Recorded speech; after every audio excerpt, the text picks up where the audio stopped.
Forecast first from the Local 24 Storm Team. The Mid-South's most accurate forecast. Good morning, everyone. I'm meteorologist Chelsea Chandler, tracking another very chilly start to the morning, so make sure you have that coat.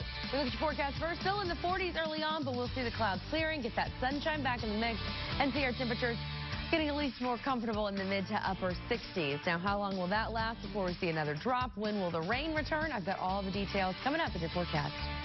Live from WATN in high definition, this is a Local 24 breaking news alert. Just into our newsroom this morning, a Shelby County Sheriff's deputy shot while you were sleeping. That shooting happening at Eden at Water's Edge apartment complex in Fox Meadows. We have team coverage for you. Local 24's Brad Broders at Regional 1, but want to begin with Local 24 News reporter Janae Francine. Janae, what are you learning from the scene?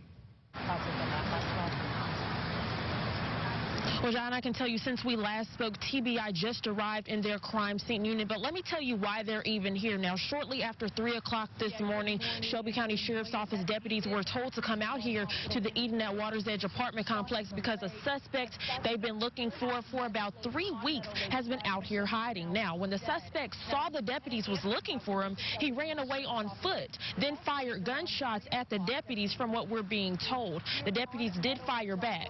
When that ensued, one deputy was shot in the leg. He was then transported to Regional 1, where we are told right now he is still in critical condition. That suspect that fired shots at deputies, he died right here at the scene. Now, since this is an officer-involved shooting, we are being told that the TBI is taking over this investigation. That's all of the information we have been able to get from deputies right now. But once we get more information from the TBI, we will definitely let you know right here and online at localmemphis.com. Reporting live in Fox Meadows, Janae Francine, Good Day Memphis. The last Shelby County deputy-involved shooting happened back in January. A Shelby County Sheriff's deputy noticed a car that matched the description of a stolen vehicle used in recent armed robberies. When that deputy tried to pull the driver over, the driver rammed his car into several vehicles, including the deputy's car. And that's when the deputy shot the suspect. Our team coverage continues now this morning as we learn more about the condition of the deputy shot. Local 24 News reporter Brad Broders outside Regional 1 in the medical district. Brad, catch us up. What are you learning there? Yeah, good morning, John and Caitlin. Obviously, this is a call no law enforcement leader ever wants to get a place. No law enforcement leader ever wants to be here at the hospital at any hour of the day. The good news, according to Chief Deputy Scott Wright, that deputy shot in the leg is expected to be okay. The wife and family of that deputy, I'm told, is here at the hospital. He was rushed here about 4 o'clock after being shot in Fox Meadows. I saw Sheriff Floyd Bonner arrive about 4:15 this morning. The chief deputy told me that deputy is undergoing some x-rays right now, shot in the leg, but I'm told by that chief deputy, thankfully expected to be okay after being shot in the leg. So as you can see, it's still a very fluid, active scene here at Regional 1. I also saw Memphis Police Director Mike Rawlings arrive about 4:30 this morning. But to recap, that deputy shot in the leg, but expected it to be okay, undergoing some treatment right now. Wife and family by that deputy's side. For now, reporting live in Memphis's medical district, Brad Broders, Local 24 News. And we will continue to update you on air and online at localmemphis.com on this developing story. Follow us now on Facebook and Twitter. Find us at Local Memphis. All right, let's check in with Chelsea, who's got her eyes on time-saver traffic at 5:33. Well, it's still pretty quiet for us on the roadways. I did actually just have a new accident that came in. That was at Germantown Parkway and Macon. I will get a little more information on that for you coming up in a few minutes. As you can see, though, interstate travels look pretty good, nice and green all throughout the Memphis metro, so no big worries there. However, as you just saw, it is still a very live and active scene where Janae Francine has been reporting at the scene of this deputy-involved shooting. It's at near the corner of Mount Moriah and Mendenhall, so you will need to avoid that area. You can use Clark Road, Cottonwood. You also have Perkins and American Way as your alternates in this area, so I would certainly advise using those. Otherwise, I'm going to continue to monitor all of it. I'll let you know of any changes with your time saver traffic. Local 24 News is your local election headquarters, and the Tennessee Black Voter Project has filed a lawsuit against Shelby County Election Commission because of the stalled registration of thousands of voters. The Election Commission says close to 4,000 new registrations are duplicates or lack necessary information to determine eligibility. It also says additional workers and volunteers are working to verify all applications as well as contact applicants if there are some questions. Every voter who's registered will be able to vote. There are many applications that have deficiencies, but if we have the voter there, we can get those cured and we can get them registered on the spot, and they can vote like any other voter. Now, if a voter has a problem at the polls, precinct captains will be able to call the operations center to try and straighten out any issues. Gubernatorial candidate Carl Dean will be in the Bluff City today. First, he'll meet with students at Lemoyne-Owing College at 1:30 this afternoon. After that, he'll meet with members of the Black Farmers and Agriculturalists Association. The group represents more than 20,000 African-American farmers nationwide. He'll then make his way to Mississippi Boulevard Baptist Church in Midtown Memphis with Shelby County commissioners to greet voters there. Well, nightclub V-Live in Hickory Hill is back open for business, but under strict conditions. The Shelby County DA's office is allowing V-Live to open or reopen for a one-year probation period under court supervision.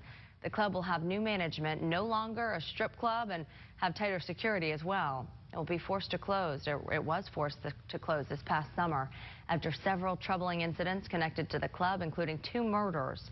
It's also required to have a live video surveillance feed accessible to MPD. 5:36, lawmakers are taking a closer look at limo safety after a crash in New York killed 20 people. We're following the story for the Local 24 Washington Bureau. There were several other factors contributing to the crash at New York. The driver allegedly didn't have the proper license, and the vehicle recently failed inspection. Now, when vehicles come off the assembly line, they're regulated, but once it's stretched, it does not have to meet the same standards. Experts recommend customers research the limo company, check safety records, and the driver's credentials. In fact, there are no specific standards just made for that sort of vehicle. It's a custom vehicle, and that doesn't mean it's going to pass crashworthiness. The Insurance Institute for Highway Safety maintains that limos are generally safe vehicles, but one thing that can be improved are seatbelt requirements. Well, companies that operated a duck boat that sank, killing 17 people, invoking a law from 1851 to avoid liability. The tour boat capsized near Branson, Missouri last July during a storm. Citing a 167-year-old maritime law, the companies asked a federal court to consolidate civil actions against them and to rule that they have little to no liability. The company says it plans on making settlements to families and survivors. Famous brothel owner Dennis Hoff has died 2 days after his 72nd birthday. Adult film star Ron Jeremy found him unresponsive yesterday. The cause of his death is unknown, but he reportedly died in his sleep at the Love Ranch brothel. In addition to the Love Ranch, he owns 6 others in Nevada. Hoff also strongly supported then presidential candidate Trump during his campaign. President Trump says that Saudi Arabia is investigating what happened to missing journalist Jamal Khashoggi. It's thought that he was killed during an interrogation while in Istanbul. President Trump tweeted that he spoke with the Crown Prince Mohammed bin Salman on the phone. He says the Crown Prince totally denied any knowledge of what took place in their Turkish consulate. President Trump dispatched Secretary of State Mike Pompeo to Saudi Arabia to discuss the case. Well, the matter is being given serious evaluation. The FBI understands its responsibilities, and I'm not able to comment on any details of what might be occurring. I think that would be inappropriate at this time. I know the Secretary of State has been to Saudi Arabia. I've not had a chance to talk with him since his visit. Now, there are concerns about the credibility of the investigation, with some lawmakers worried about links between the White House and Saudi Arabia. All right, to the jumbo jackpot now. Local 24, the Mega Millions jackpot continues to grow. Since no one matched all 6 numbers, the jackpot is now $868 million. It's $1.2 billion when you think about the Mega Millions and Powerball combined. That's what's at stake right now. Now, this is the highest jackpot in the game's history, the $868 million, and the second largest in U.S. lottery history. If you missed last night's numbers, they're here on the screen for you: 69, 45, 61, 3, 49, and the Mega Ball multiplier is 9. Now, according to the release from Mega Millions, the last Mega Millions jackpot was won on July 24th. There are often other big prizes, but they often go unclaimed. Time now, 5:39. Still to come for you on Good Day Memphis this morning. Several drug-related deaths in the Mid-South. Ahead, the dangerous connection local doctors are now seeing. But first, we are staying on top of breaking news this morning. A Shelby County Sheriff's deputy shot. The man accused of the crime dead. We have live team coverage for you throughout the morning here on Good Day Memphis. Before we go to break, let's check in with Chelsea and the Local 24 storm team. What are you tracking? Well, thankfully, much drier conditions as high pressure builds over our area. What that means for your temperatures, for the fact that it's dry for how long, when that rain returns. I've got those details and more in your forecast next, right here on Good Day Memphis. Watch Doc, Richard, Katina, and John weeknights only on Local 24 News. Tens of thousands of people are seriously injured by defective products every year, but only a few recover the full amount they deserve. Some firms don't see all the possible ways to recover. And watching Good Day Memphis at 5:30 with John Paul, Caitlin Lockerbie, and Local 24 storm team meteorologist Chelsea Chandler with the Mid-South's most accurate forecast. This is Good Day Memphis at 5:30. 5:43 here on Good Day on this cold Wednesday. Yeah, it is chilly to start the day. Time to grab the coats before you head out the door. Yeah, definitely still need those coats. Thankfully, don't need the umbrellas, though, today. So we are still dealing with very chilly conditions. Some of us to the north, barely into the 40s. Here in Memphis, 47 degrees. And naturally, the further south we go, slightly warmer. So all of us feeling that chill this morning. It made it hard for me to get up and get going. But as far as the rest of the day, it will get more comfortable. Now, as far as our winds, well, they're still coming in from the north-northeast. Right now, calm for some of us, but close to about 5 to 10 miles an hour throughout the day. So you'll certainly feel that chill this morning. It actually gives us a slight wind chill to our temperatures, dropping them a few degrees. But once we get the sun up and get things going for the day, we won't really see that being much of a problem. As far as our temperatures and our conditions, well, again, once we get the sun up, a lot of the clouds that are still around right now will break up, and we'll get to see that sunshine that we've been missing for a while. We'll get to see more of that throughout the day. So we'll be back into the 50s by about 9 o'clock. Then by lunchtime, quickly into the 60s. So by noon, we're already about 10 degrees warmer than we were yesterday. And we'll continue into the afternoon hours, heading into the mid to upper 60s. So still below average by about 10 degrees. Still nice and cool, but much more comfortable than it has been.